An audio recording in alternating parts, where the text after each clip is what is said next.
here's your garden variety aluminum water bottle, which again, this will be more of a blunt force thing. A lot like the umbrella and a lot like the drumsticks. The drumsticks are a little bit more precise, and they actually, it will take a little bit more training, but you can get a lot more effective use out of it. This is just like a big stick. It's like a club. Again, you can hold it by the neck, especially if there's water in it, to give it a little bit of weight.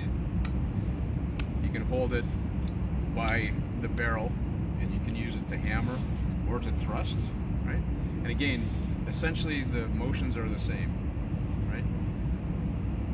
For us, for our purposes, we're always going to be coming through this type of motion, because there's always a recoil that gets your arm back to where it needs to be. If it's all muscle, it's muscle up, it's muscle down. This, like the lanyard, especially if there's water in this would be doing a lot of the work for you. So it's that figure eight or cutting motion.